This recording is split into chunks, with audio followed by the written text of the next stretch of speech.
The first thing my husband said when he came home was not, "How are you feeling?" It was, "Sophie cried because of what you did." I was sitting upright in bed with a fever, my back pressed against the headboard because my stomach hurt too much to lie flat. Ethan stood in the doorway in his navy suit, his tie loosened, one hand still wrapped around his phone. He did not come closer. He did not notice the glass of water I had been too nauseated to finish or the untouched bowl of soup on the nightstand. All he saw was the woman I had embarrassed by declining her credit card. "A single card," he said, as if the words themselves proved how unreasonable I was. "You froze it in the middle of a store.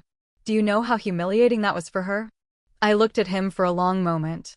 "The card was charged $23,840 today," I said. "In 4 months, she spent more than $188,000. That isn't the point." "No," I said quietly. "Apparently, the point is that she cried." The day had started with a bank notification at 3:47 in the afternoon. I had left work early because I was running a fever. My phone buzzed beneath my pillow, and when I pulled it out, I saw a purchase alert from a luxury boutique on Madison Avenue.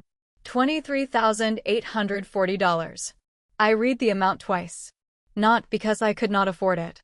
Because I had been in bed all day, and I had not bought anything on Madison Avenue. I opened the account history. $520 for a custom dessert order the day before. $115 at a floral studio. $3,200 at a medical spa. Pilates, private physical therapy, fine dining, a jewelry deposit, skin treatments, and a personal shopping service. All of it had been charged to the same authorized user card. I sent screenshots to Mia Chin, a former analyst from my risk management team who now ran a financial consulting firm. She helped organize my private investment records, household expenses, and tax documents. 10 minutes later, she called. "The cardholder is Sophie Lane," she said. "She was added 4 months ago through Ethan's account manager access." I closed my eyes. After we married, I had given Ethan limited administrative authority over one of my premium credit accounts. It was meant to simplify household expenses and business entertaining. He could not touch my investments or savings, but he could manage the credit lines I had opened for family use and add authorized users. I had trusted him with that authority. He had used it to add his college girlfriend. "The application lists her as household support," Mia continued. "The bank did not separately notify you because you had opted into administrator-managed authorized users. So it was not a banking error. It was not fraud by a stranger. It was trust redirected." "Has Ethan reimbursed the account?" I asked. "No. Sophie's card has accumulated $188,426 in charges. That does not include her apartment or the company car." My stomach tightened. "Freeze her card." Mia paused. Now. Revoke Ethan's administrator access and suspend every card attached to him. He has an investor dinner tonight. Then he can use Northstar's corporate card. Or his own money." 40 minutes later, Sophie called me. Her voice was soft and tremulous, carefully balanced between apology and injury. "Claire, it's Sophie. My card was declined at the boutique. Ethan just told me the account belongs to you. I truly didn't know. If I had known, I never would have. You know now." There was a beat of silence. "Have I caused trouble?" "No. The card is closed. There won't be any more trouble. Ethan said it was a household account. He said you wouldn't mind. He decided that on my behalf," I said. "I'm telling you directly that I do mind." She inhaled sharply. "If you don't want me in New York, I can leave. I don't want you thinking I'm the kind of woman who destroys someone else's marriage. I'm discussing money, not where you live. But you're an adult, Sophie. If you use a card that is not yours, you should know who pays the bill. As for what kind of woman you are, I don't need to define that for you." I ended the call. An hour later, Ethan came home and told me she had cried. He stood in the bedroom doorway, looking offended on her behalf. "She just got out of a terrible marriage," he said. "She came back to New York with nothing. I was helping her get settled. That amount of money means nothing to you. If it means nothing, pay it yourself. You know all my cash is tied up in the company. That was your choice." His face hardened. "Do married people really have to keep score like this?" The question was so absurd that, despite the fever, I suddenly felt clear-headed. Last month, North Star laid off 27 employees. I advanced $480,000 of their severance. Your next funding round has not closed, and I've been carrying vendor bills and cloud service payments through documented loans. I agreed to support your company because the money had a defined business purpose and a repayment record. I paused. An apartment, a driver, jewelry, and cosmetic treatments for your ex-girlfriend were not part of that agreement. Ethan's jaw tightened. You used to be more generous. I used to believe my generosity was respected. He stared at me, then turned and left. The bedroom door remained half open, spilling a thin line of hallway light across the floor. No one came back to close it. That night, I did not sleep much. By morning, I had made 3 calls. The first was to Mia. The second was to my bank. The third was to Olivia Grant, the attorney who had drafted our prenuptial agreement. I was not angry anymore. I was auditing the risk. And for the first time in 3 years, the risk had Ethan's name on it. Sophie Lane had returned to New York 4 months earlier. Ethan told me over dinner that she had divorced a man in London and was coming home with very little money. He said she had no apartment, no stable work, and no support system. He spoke with the grave compassion of someone proposing a temporary act of kindness. I want to help her get settled, he said. Just for a few months. I had been reviewing a distress fund liquidation at the time. My days started before sunrise and ended after most of Manhattan had gone dark. I barely looked up from the spreadsheet on my tablet. Fine, I said. She's fragile right now. I understand. She may need a little more help than most people. All right. That was the problem with trust. Sometimes the other person heard only the permission and ignored the limit. Ethan leased Sophie a high-rise apartment in Midtown for 18 months. He arranged a car service, housekeeping, private fitness sessions, a medical spa account, and a relocation consultant. Then he added her to my premium credit line under a label vague enough to avoid attention. He did not tell me any of that. When we married, Ethan's company, North Star AI, was moving from a promising startup into serious venture territory. He had founded it before we met, so under our prenup, his shares remained his separate property. My investment accounts, real estate, and family trust income remained mine. Anything jointly acquired would be divided according to actual contribution. At the time, Ethan had laughed after signing. This proves I'm not marrying you for your money. I had laughed too. For 3 years, I paid nearly every household expense. The mortgage, property taxes, insurance, the housekeeper, vacations, his mother's luxury assisted living community. Ethan kept most of his salary and liquid assets inside North Star because, as he liked to say, cash belongs where it can grow. I understood that logic. I worked in risk and governance. I understood leverage, growth, and temporary liquidity gaps better than most founders. So when North Star needed short-term funding, I provided it, but never casually.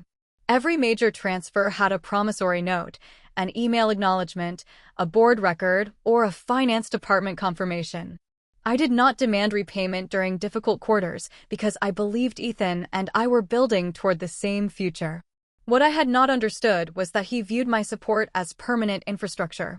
The morning after I froze the cards, Mia sent me a complete report. Sophie's personal charges totaled $188,426. Her apartment lease, deposits, car service, and company-paid benefits added another $214,000. Ethan's own authorized cards had accumulated more than $600,000 in the previous year. Some was legitimate business entertaining. Much of it had been labeled household expense or temporary reimbursement without any reimbursement ever arriving. I saved every statement in a folder titled Marital Financial Records. Then I canceled the automatic payment for Margaret Cole's assisted living community. I did not cancel her residency. I did not stop her medical care. I simply removed my personal account as the default payer for the next quarter. I also ended the automatic transfer for the housekeeper's salary, revoked the card kept by North Star's administrative office, and closed every remaining authorized user line under Ethan's name. 3 minutes later, he called. I did not answer. A text followed. Why are my cards not working? I looked at the message and felt something inside me settle. Not your cards, I thought. Mine. His second call came while I was getting dressed for work. His third came as I stepped into the elevator. I answered. Claire, did you shut down my cards? His voice was low. I could hear restaurant noise behind him. I closed my authorized user cards. I'm with investors. Use Northstar's corporate account. Finance says the monthly limit is already exhausted. Then use your personal card. You know I don't keep much cash outside the company. I know. What exactly are you trying to do? From today forward, your personal spending, Northstar's business expenses, your mother's living costs, and Sophie's lifestyle are your responsibility. Claire. His voice dropped. This is not how marriage works. No, I said. Marriage is not one spouse using the other spouse's money to maintain an ex-girlfriend. I am not maintaining her. I am helping her transition. An 18-month lease is not a transition. He went silent. The driver contract is for a year. So is housekeeping. Her wellness and cosmetic accounts were prepaid. Which part of that is temporary? You are making this ugly. No. I am making it visible. Someone spoke to him in the background, and he said we would discuss it at home. He did not come home that night. At 1:08 a.m., Sophie posted an Instagram story showing 2 glasses of red wine on a candlelit table. The caption read, "Thank you for always being here." At the edge of the image was the cuff of a pale blue shirt I had ordered for Ethan the month before. I took a screenshot and sent it to Olivia. Not because I needed to prove an affair. By then, whether they had slept together was almost beside the point. I needed to document that after I had clearly withdrawn consent, Ethan continued directing his time, money, and loyalty toward another woman. The next morning, my doorbell rang at 7. Margaret Cole was standing outside with the community billing manager behind her. She walked in before I invited her. "What did you do to my account?" she demanded. I removed my payment authorization. They told me next quarter has not been paid. Do you know how humiliating that is? The billing manager tried to explain that no one was being asked to leave and that it was simply an automated notice. Margaret dismissed her with an irritated wave. When the door closed, she turned back to me. Ethan's company is at a critical stage. His money is tied up. You have more than enough. Would it really hurt you to help? I have helped for 3 years. You're his wife. And he is your son. Her expression sharpened. This is because of Sophie. This is because your expenses are Ethan's responsibility. Sophie has been through hell. She and Ethan suffered together when they were young. He has the means now to give her some comfort. With my money? Margaret looked at me as if I were being deliberately difficult. You have always had more than she has. Why can't you be gracious? That sentence explained our entire marriage. Ethan believed my money should support his ambition because I was his wife. Margaret believed my money should fund her lifestyle because I was her daughter-in-law. Sophie believed Ethan's success entitled her to compensation for an old heartbreak. No one had asked whether I agreed. I'm done being gracious at my own expense, I said. Margaret stared at me. The next quarterly payment is $96,000. Ethan can pay it by the end of the month. If you want to continue using the housekeeper and driver, you can contract with them directly. You're using money to control us. No. I'm refusing to be controlled through money.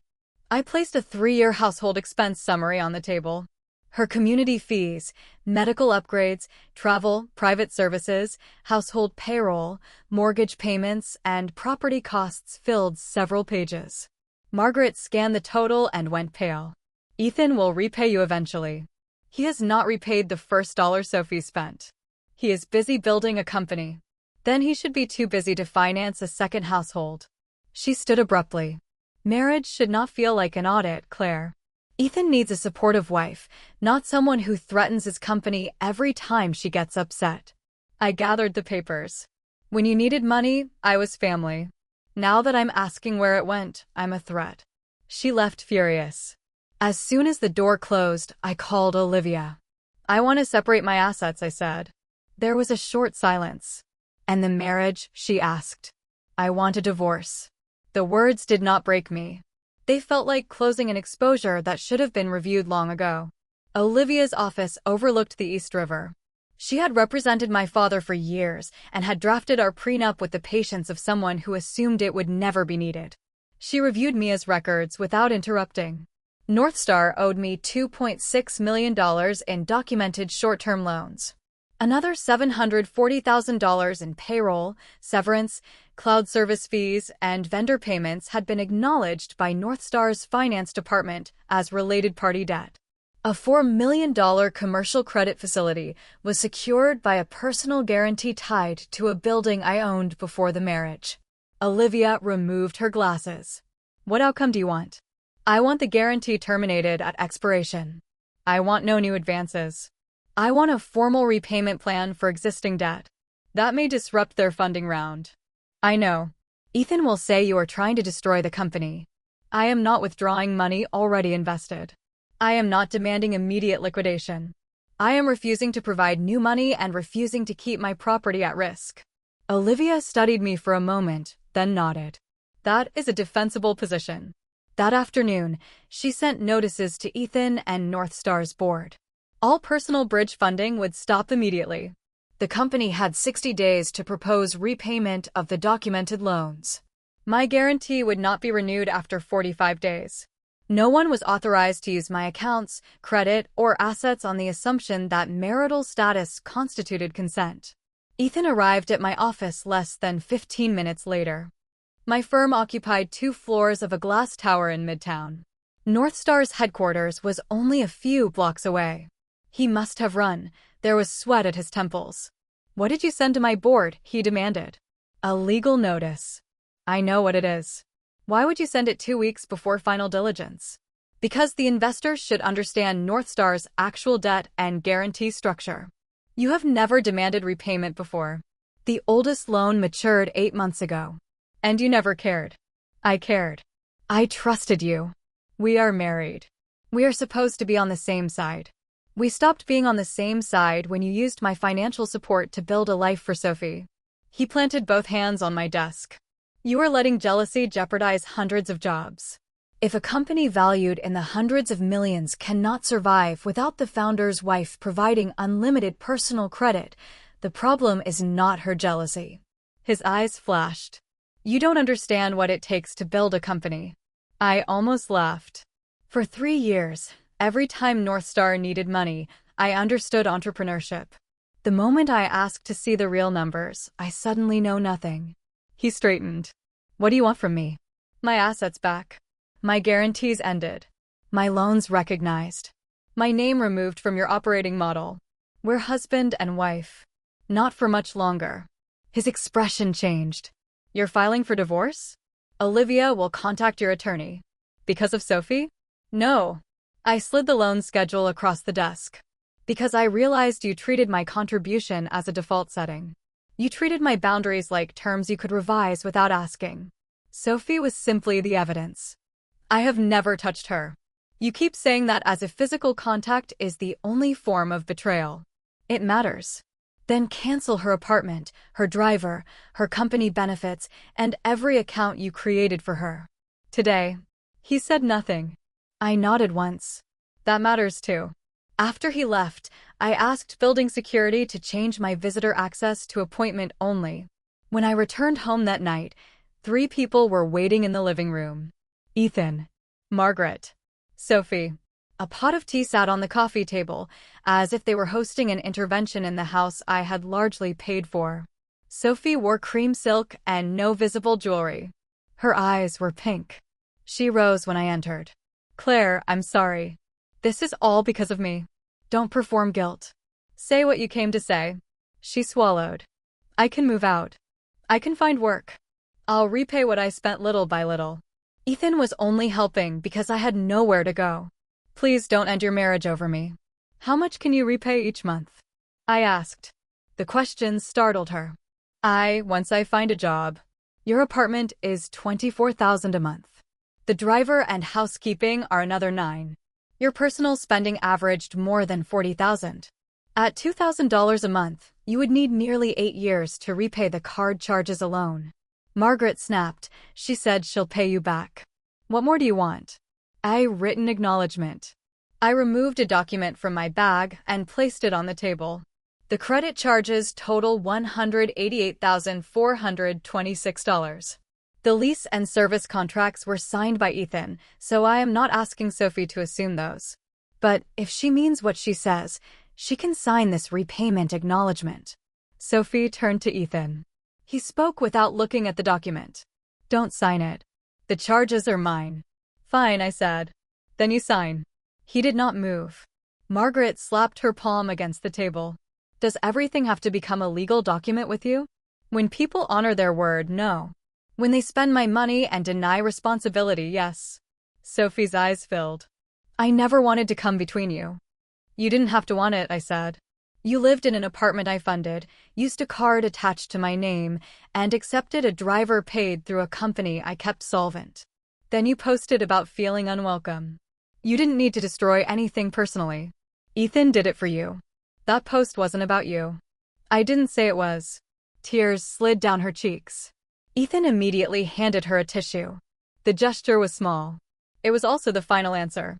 I went upstairs and brought down 2 packed suitcases. Ethan followed me into the bedroom. Where are you going? To my apartment. This is your home. I paid 70% of the down payment and every mortgage installment. The house will be handled under the prenup. Until then, I'm choosing not to live here. He gripped the handle of one suitcase. If you leave tonight, we may never come back from this. I looked at him. I had a fever yesterday. You came home, looked at me, and said Sophie cried. We were already past the point of coming back. His hand slowly fell away. As I crossed the living room, Margaret called me selfish. Sophie stood as if she wanted to help with my luggage. I stepped around her. You said you felt like a guest in someone else's home, I told her. You won't have to feel that way anymore. Then I left. My apartment was 10 minutes from the office and had been mine since before the marriage. The previous tenant had moved out a month earlier. There was no art on the walls, very little food in the refrigerator, and only the most basic furniture. It should have felt temporary. Instead, when I closed the door behind me, the quiet felt solid. No one expected me to approve another woman's expenses. No one asked me to rescue a company while insulting my right to see its books. No one stood over me while I was sick and explained why someone else's tears mattered more. I ordered rice porridge, drank hot water, and slept for 9 uninterrupted hours. The next morning, the building called to say Ethan was downstairs. Tell her I need 5 minutes, he said through the intercom. You can speak now. This cannot be handled through lawyers. That is exactly how it will be handled. North Star is something we built together. No. North Star is your company. That distinction mattered whenever we discussed equity. It matters now too. You funded it. I lent it money. There are contracts. Do you have to make everything sound like a transaction? You only respect limits when they are written like transactions. He exhaled hard. Sophie agreed to move. That is between you and Sophie. I'll reimburse the card. Put it in the divorce agreement. I'm not here to discuss divorce. But I am. I ended the call and closed the blinds. Later that day, Daniel Reed, a partner at the venture fund leading North Star's financing round, contacted me. We had met several times at industry dinners. He knew I was Ethan's wife. More importantly, he knew I had supplied early liquidity to North Star. I need to verify the status of the related party loans, he said. Are you demanding repayment before closing? I am asking the company to follow the contracts. Will you renew the personal guarantee? No. Are you taking any additional action intended to interrupt operations? I will not interfere with management or spread private information. I will require accurate disclosure and stop risking my personal assets. He was quiet for a moment. Understood. One more question. Who is Sophie Lane? I looked away from the window. Why? North Star hired her 3 months ago as an international brand consultant. She receives $30,000 a month, plus housing and transportation. We have not found regular attendance, client deliverables, market reports, or any completed work product. The room seemed to go still.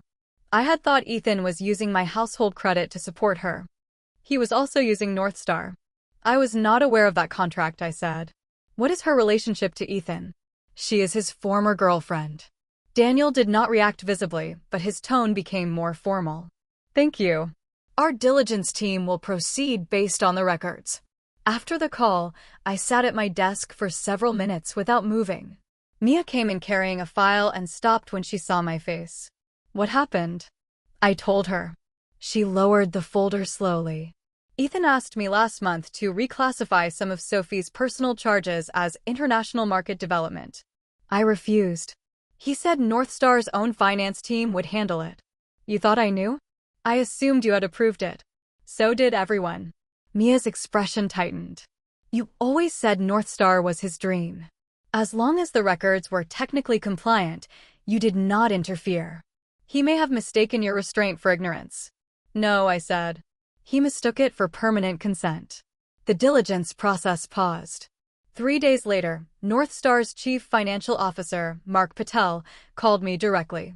He had joined the company in its first year and had repeatedly tried to formalize related party transactions. Ethan often dismissed those efforts by saying that money between spouses did not need excessive paperwork. Claire, I apologize for contacting you without going through Ethan, Mark said, but we have an urgent payment next week. Cloud infrastructure and 2 critical vendors total $1.2 million. Available operating cash is under $900,000. Ethan planned for you to bridge the gap until the financing closed. I will not. Mark did not argue. I understand. How long can payroll continue? 6 weeks. Taxes and benefits are current. The cloud contract is the immediate problem. If service is suspended, the core platform will be affected. That is a board and management issue. Yes. Preserve the original loan acknowledgments, board minutes, and payment approvals. Do not revise documents or backdate anything for anyone. He understood the warning. I will preserve everything. That evening, Ethan had a package delivered to my apartment. Inside was a 12-month cash flow forecast for Northstar and a handwritten note. One more bridge loan of $1.5 million. When the round closes, I will repay everything with interest. I will end Sophie's contract. We should not destroy 3 years of marriage because of an outsider. I scanned the note and sent it to Olivia. Then I wrote on the back, corporate financing is not a marital obligation. Please communicate through counsel. I returned the package unopened except for the documents. The following morning, Margaret called 17 times. I returned the call after my first meeting. She began crying immediately. What did you do? Ethan did not sleep all night. The board is questioning him. Sophie says she will leave. You have torn apart a perfectly good family. Are you satisfied? A family cannot be one person's responsibility. You are wealthy. Help him through this quarter. When Northstar goes public, you will benefit too. His shares are his separate property. You're married. What belongs to him belongs to you. Then why was my money always his, while his equity remained his? She stopped. Then her voice softened. Claire, I know you are hurt. I'll speak to Sophie. I'll make sure Ethan keeps his distance. But renew the guarantee first. Get the company through closing. Couples fight. You don't burn down a marriage over one mistake. I had a fever the day I froze the card. Not one of you asked whether I was all right. The moment the money stopped, everyone called. Silence. You do not miss me, I said. You miss the fact that I paid. I ended the call and muted her number. For years, they had called dependence love because I was the one carrying it. The moment I put it down, they called it cruelty. A week later, Northstar's investors convened a special meeting. I was not a shareholder, so I had no voting right. Daniel invited me only for the first portion to confirm the loans, the guarantee, and whether I had ever promised continuing financial support. The conference room was lined with glass. Ethan sat at the far end of the table beside Mark, 2 early investors, and 3 representatives from Daniel's fund. He did not greet me. Daniel began with the loan balance. Ms. Morgan, do you confirm that Northstar owes you approximately $3.34 million, including documented operating advances? Yes. Have you agreed orally or in writing to extend those loans indefinitely? No. Have you agreed to renew the $4 million personal guarantee? No. One board member leaned forward. Are you planning to freeze operating accounts or seek immediate collection? If Northstar submits a credible repayment proposal, I will not seek to freeze operating accounts. I am willing to discuss installment repayment, collateral, or other lawful arrangements. I will not provide additional capital on the basis that I am married to the founder. Ethan finally spoke. She never demanded repayment before. This sudden change is the result of a private marital dispute. I turned toward him. Did Northstar's cash flow risk appear because I stopped lending money? Obviously. Then why did the financing materials state that Northstar had at least 12 months of independent operating runway? No one moved. Mark lowered his eyes. Daniel opened the diligence report. That question is central to today's meeting, he said. The company treated Ms. Morgan's bridge loans as indefinitely renewable capital without fully disclosing the liquidity risk if her guarantee or support ended. He turned a page. We also found that Sophie Lane's consulting agreement lacks verifiable deliverables. Housing, transportation, and several personal expenses were coded as international market costs. This raises concerns about undisclosed conflicts and misuse of company funds. She is not a related party, Ethan said. Whether she meets the legal definition will be reviewed by counsel, Daniel replied. But the founder paying a former romantic partner a high salary and luxury benefits without documented work is independently material. Ethan looked at me. I said nothing. This time, I did not need to explain how I felt. His own approvals explained everything. My factual statement ended after 40 minutes. I left before the board deliberated. 3 hours later, Olivia forwarded the proposed financing conditions. Northstar would hire an independent head of finance. Ethan's authority to approve payments above $50,000 would be suspended. Sophie's contract would be terminated and all previous payments reviewed. New funding would first stabilize overdue obligations and repay matured debt. Ethan would pledge part of his personal equity to secure bridge financing. The board would also open an internal review of expense approvals and financial disclosures. Ethan refused to accept the conditions that day, so the financing remained on hold. He caught me near the elevators as I was leaving Olivia's office. Are you happy now? I did not vote. If you renewed the guarantee, none of those conditions would exist. If you had disclosed the liquidity risk and stopped using corporate money for Sophie, none of them would exist either. Her contract was legitimate. Then produce the work. His mouth tightened. Every sentence from you sounds like a verdict. I am not judging you, I said. I am no longer absorbing the consequences for you. At home, I found a message request from Sophie. I want to speak to you privately. I accepted. Her message arrived immediately and filled the screen. She said she had decided to leave Ethan. She would resign from Northstar.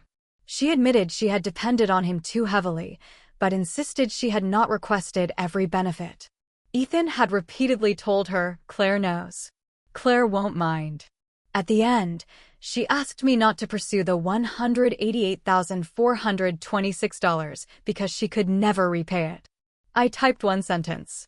Ethan has already accepted responsibility for your expenses. Ask him to include them in the divorce agreement. Her reply came 20 minutes later. This is a problem between you and your husband. Why are you dragging me into it? I stared at the words and laughed once, without humor. You did not feel dragged into our marriage when you used my card and moved into the apartment. She did not respond. The next day, Ethan transferred $23,840 into my account. The memo read, reimbursement for Sophie purchase. It was the first money he had returned since the cards were frozen. Mia recorded it as partial repayment. I sent no thank you message. He was not giving me a gift. He was returning what should never have been taken. Margaret's assisted living community sent another notice. This time she did not call me. She went to Sophie's apartment. I heard what happened from Rosa, the housekeeper who had worked in our marital home. Margaret apparently assumed Sophie would allow her to stay for a few days. After all, Sophie often told Ethan she considered Margaret family. Sophie refused.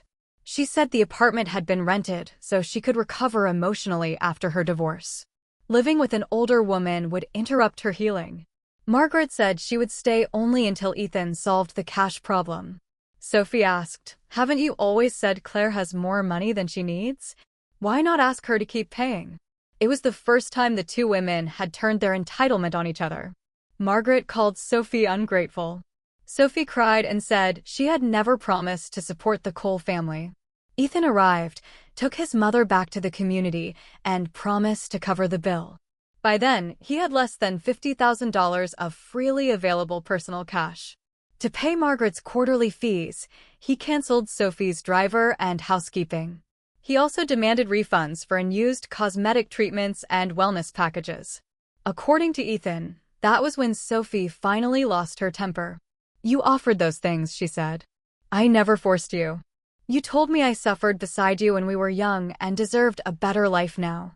North Star is in a temporary crisis. Everything will return after the financing closes. You always tell me to wait. I waited for you to succeed years ago, and then I married someone else. I came back, and now I'm waiting again. What do you expect me to do? At least stop making me look like the other woman in your marriage. You cannot give me a stable life, and you cannot end your marriage. I did not come back to struggle beside you all over again." Ethan repeated that conversation to me weeks later. At the time, however, all I knew was that Sophie moved out of the apartment shortly after the driver disappeared. Our first formal divorce conference took place in Olivia's office. Ethan had lost weight. His suit hung differently at the shoulders, and there were dark circles beneath his eyes. "Sophie is leaving New York," he said before we began. "Her consulting contract will be terminated. The problem is over. We do not have to divorce. She is leaving because you can no longer provide the lifestyle she expected. She is still leaving." Sophie was never the underlying problem. I opened the draft agreement. She was evidence. The marital home would be appraised. After the mortgage, I would receive compensation based on my actual contribution. My premarital apartment, investments, and trust income remained mine. Ethan's North Star shares remained his. North Star's debt to me would be repaid under a secured schedule. Ethan would assume Sophie's card charges and any penalties from contracts he had signed for her. The remaining marital assets would be handled under the prenup and New York law. Ethan barely looked at the document. "Do you feel nothing for me now?" I did. "What were the last 3 years then?" "Years in which I lived sincerely and trusted you sincerely. I made one mistake." "No. I placed the account and company records between us. You abused the household account authority. That was one choice. You came home while I was ill and confronted me because Sophie cried. That was another. You gave her a corporate contract with no work. Another. You treated my private assets as permanent company financing and presented that dependence as independent runway. Another. I met his eyes. Every time, you bet that I would not leave." His throat moved. "I admit I became used to you handling everything. Being used to something does not make it yours. I can change. Maybe you can." I closed the agreement. "But you will not practice becoming a better man at my expense." He did not sign. The first conference ended without resolution. Over the next 2 weeks, North Star's pressure intensified. The cloud provider granted only a 15-day extension. Several vendors demanded advance payment. Daniel's fund remained willing to invest, but only if Ethan accepted the governance conditions and pledged his shares for the bridge facility. He delayed until 3 days before the infrastructure deadline. Then he signed. North Star appointed an independent finance executive. Mark became chief operating officer. Large payments required 2 approvals. Sophie's contract was formally terminated. 2 months of consulting fees, part of the apartment cost, and vehicle expenses were reclassified as amounts recoverable from Ethan. To close the bridge financing, he pledged 18% of his shares and sold an investment apartment he had owned before our marriage. The company survived. But Ethan's position changed. His ownership was diluted. The board suspended him as chief executive for 6 months due to governance failures and appointed a professional manager to oversee operations. When the news became public inside our industry, people assumed I was celebrating. Even Mia asked, "Does any part of you feel satisfied?" I considered the question. No. Ethan's lost authority, diluted shares, and suspended title were not things I had taken. They were the price of the risks he had created. I had done only one thing. I stopped filling the hole. After the financing closed, North Star repaid $800,000 immediately. The remaining debt would be paid over 18 months and secured partly by Ethan's pledged equity. Olivia believed I could push for faster repayment. If you increase the pressure, they may agree to a lump sum, she said. Is the current plan adequately secured? Yes. Then no. You are worried the company will fail? No. I only want what I am owed. I don't need to corner anyone. That was the difference between Ethan and me. He believed a beneficial outcome justified making decisions for other people. I did not want leaving him to turn me into him. A month later, Margaret moved out of the luxury community. Ethan found a more affordable facility with good medical care but fewer private amenities. On moving day, she sent me a voice message.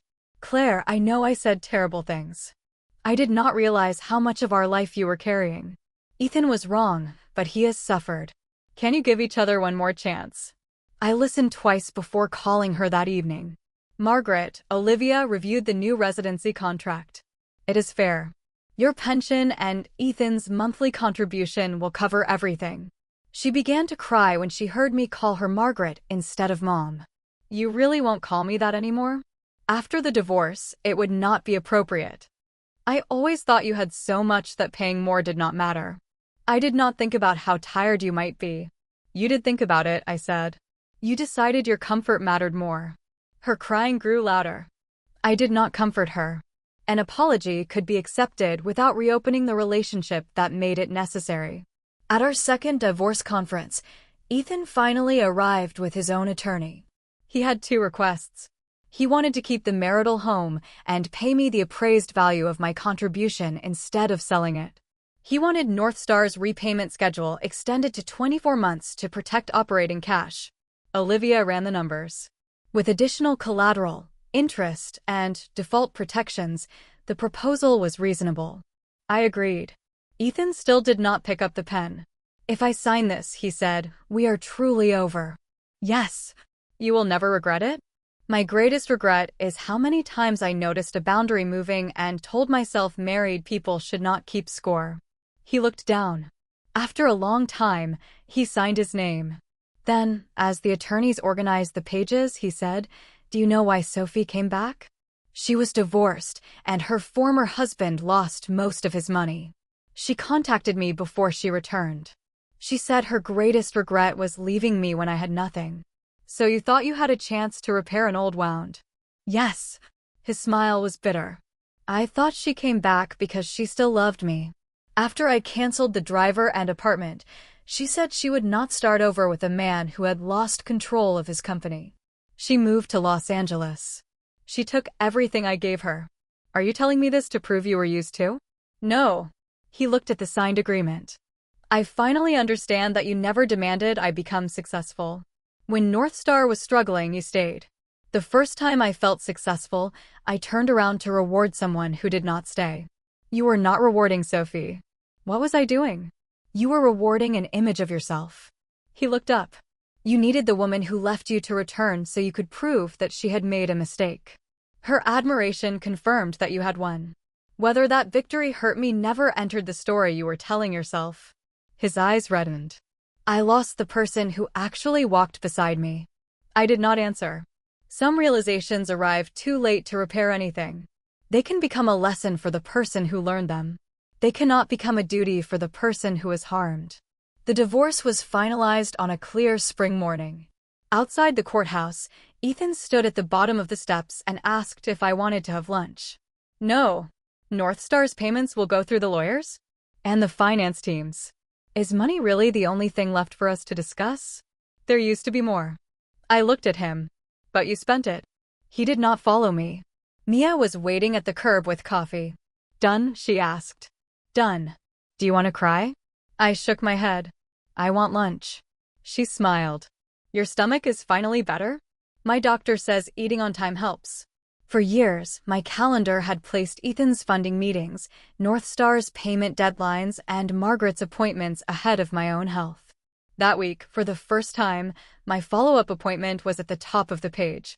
3 months after the divorce, I completed the fund liquidation project that had consumed most of the previous year. My firm offered me leadership of a new risk and governance division and promoted me to partner. I did not accept immediately. I took 10 days off and went to a quiet coastal town in Maine. I slept until I woke naturally. I walked along the shore in the afternoons. I ate when I was hungry instead of when my schedule allowed. There was no dramatic romance waiting for me and no miraculous new life. There was simply space. Every meal was my choice. Every dollar was spent where I approved. Every evening ended without wondering whether my husband would come home or whether another woman would call me ungracious for objecting to the bill. When I returned to New York, I accepted the partnership. North Star slowly stabilized under professional management. Its new product launched successfully. Cash flow turned positive. The board restored some of Ethan's business authority, but never again gave him unilateral control over finance. The company made every scheduled payment. 18 months later, Mia sent me a final settlement statement. "Paid in full," she wrote. "You are officially clear." I looked at the number in my account. I expected triumph. Instead, I felt calm. The money returning only corrected the books. My freedom had begun much earlier, when I stopped waiting for Ethan to become the man I remembered. Several months later, I saw him at a corporate governance forum. He looked healthier than he had during the divorce. He wore a dark suit and spoke on stage about founder accountability, cash flow risk, and the danger of treating private relationships as invisible corporate infrastructure. It was, I thought, an expensive education. After the panel, he approached me. "How have you been?" "Good. I heard you made partner." "I did." "Congratulations." "Thank you." For a moment, we were simply two professionals standing near a crowded reception. Then he said, "I keep thinking about the day you froze the card. If I had gone home to take care of you instead of going to Sophie, would the result have been different? Maybe it would have happened later." "Only later?" The problem did not begin that day. I held his gaze. That was only the first day I refused to keep paying the price for it. He looked away. Someone across the room called my name. Before I turned, Ethan asked, "Could we ever be friends?" "There is no need." I walked toward my colleagues without looking back. That evening, my monthly bank statement arrived. Mortgage, utilities, a bookstore, restaurants, travel, a new camera I had wanted for months. Every charge was one I had chosen. There were no unfamiliar medical spas, no luxury boutique on Madison Avenue, no apartment for Sophie Lane, and no one else deciding whether I had the right to object to the use of my own money. I approved the statement and set down my phone. Manhattan glowed beyond the windows. For a long time, I had believed taking my life back meant recovering accounts, property, and loans. It meant more than that.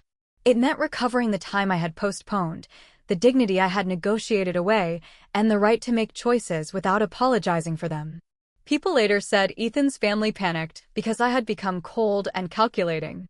They were wrong. They did not lose a woman who cared too much about money. They lost the woman who had quietly paid for everything. I did not ruin Ethan. I did not destroy his company. I did not take revenge on his mother or his former girlfriend. I simply stopped financing the lives they believed I owed them. I froze the cards. And then I walked away.